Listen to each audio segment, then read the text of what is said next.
श्री शिवाय नमस्तुभ्यम। एक बार फिर से स्वागत है आपके अपने YouTube चैनल धर्म ज्ञान में। आज के वीडियो में आप सुनेंगे सावन मास महात्म्य अध्याय 4। तो चलिए बिना देरी किए हुए आज की कथा को शुरू करते हैं। उससे पहले अगर नए हैं तो प्लीज़ चैनल को सब्सक्राइब कर लीजिए, वीडियो को लाइक और शेयर कर दीजिए। पौराणिक कथा के अनुसार एक गांव में पति पत्नी अपने पुत्र के साथ रहा करते थे। उनके पास बहुत अधिक तो कुछ नहीं था, लेकिन जितना भी था वे उसमें बहुत खुश रहा करते थे और अच्छे से अपना जीवन चला रहे थे। दोनों पति पत्नी मिलकर भोलेनाथ की पूजा करते, भोलेनाथ का ध्यान करते।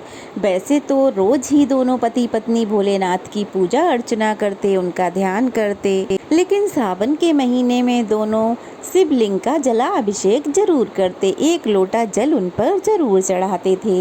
एक समय की बात है, पति अपनी पत्नी से कहने लगा, इस गांव में मजदूरी करके मुझे ज़्यादा पैसे तो नहीं मिलते हैं, जिसकी वजह से हमें बहुत परेशानियों का सामना करना पड़ता है। तो मैंने सुना है यहाँ पास में ही एक गांव है, उसमें मजदूरी करने के बहुत अच्छे पैसे मिलते हैं, तो इसलिए मैं उस नगर में चला जाता हूँ और ढेर सारा धन कमाकर मैं जल्द ही वापस घर आ जाऊँगा। अपने पति की बात सुनकर पत्नी ने सहमति दे दी। फिर एक दिन कुछ जरूरी सामान लेकर उसका पति नगर में मजदूरी करने के लिए घर से चला गया।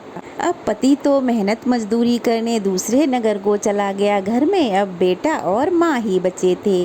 पत्नी अभी भी रोज भोलेनाथ की पूजा करती। अगर कभी मंदिर में जाने का समय नहीं मिलता तो घर में ही भोलेनाथ की पूजा करती।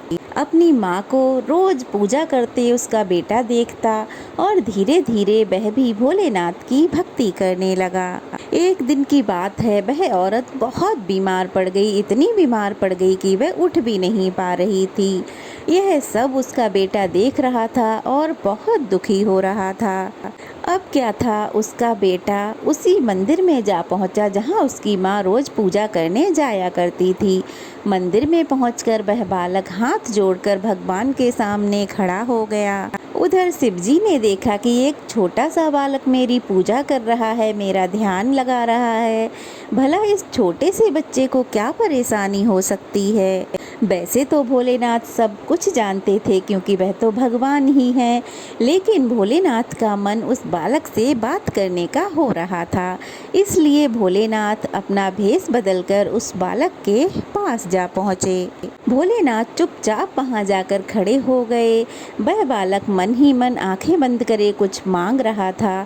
थोड़ी देर बाद बालक ने आंखें खोली और पीछे देखा तो उसके पीछे एक साधु महाराज खड़े हुए थे। बालक ने साधु महाराज को प्रणाम किया। तब साधु कहने लगे, भैया क्या बात है, तुम मुझे क्यों बुला रहे थे। बालक बोला, बाबा मैं आपको नहीं बुला रहा था, मैं तो शिवजी को बुला रहा था, लेकिन शिवजी तो अभी आए नहीं हैं। साधु महाराज बोले, अच्छा बताओ तुम्हें क्या परेशानी है, मुझे बता दो। वह बालक कहने लगा, महाराज मेरी माँ बहुत बीमार है, वो बहुत बीमार है, सुबह से उठी भी नहीं है। मैं तो भोलेनाथ से यही कह रहा था कि मेरी माँ को जल्दी से ठीक कर दो, लेकिन भोलेनाथ तो मेरी बात सुन ही नहीं रहे हैं, ना ही मेरे पास आ रहे हैं। मैंने तो सुना है जो भी उनकी भक्ति करता है भोलेनाथ उसे जल्दी ही पूरा कर देते हैं। बालक की ऐसी बातें सुनकर भोलेनाथ उस बालक पर बहुत प्रसन्न हो गए, क्योंकि भोलेनाथ हैं वो तो सब पर ही अपनी कृपा बरसाते हैं। वो बालक से कहने लगे, बेटा अब तुम्हें शीघ्र ही अपने घर को जाना चाहिए, अब तुम्हारी माँ बिल्कुल ठीक हो गई हैं। यह सुनकर वह बालक बड़ा खुश हो गया और कहने लगा, शिवजी ने मेरी माँ को ठीक कर दिया। अब वह बालक खुशी खुशी अपने घर को चला गया। घर जाकर उसने देखा उसकी माँ तो एकदम ठीक हैं और घर के सारे काम कर रही हैं।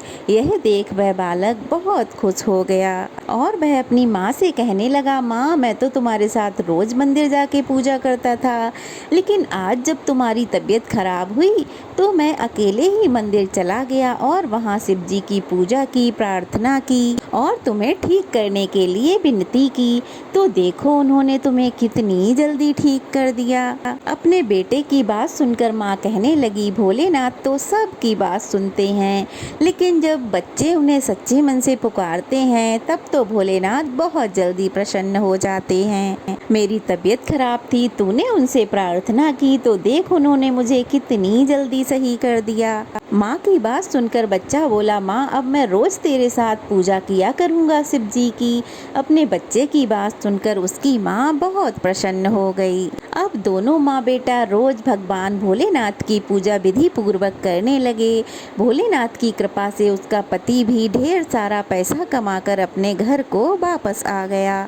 फिर क्या था, वे तीनों अब अपने घर में सुख पूर्वक रहने लगे। उनके घर में अब खुशियाँ ही खुशियाँ थीं। इस तरह से जो भी भक्त सच्चे मन से भोलेनाथ की पूजा अर्चना करता है और सच्चे मन से भोलेनाथ को पुकारता है तो भोलेनाथ सबकी मनोकामनाएं अवश्य ही पूर्ण करते हैं। उम्मीद करती हूँ आज की कथा आपको जरूर पसंद आई होगी। पसंद आई हो तो वीडियो को लाइक करके शेयर कर दें और अगर नए हैं तो प्लीज़ चैनल को सब्सक्राइब करें। ओम नमः शिवाय।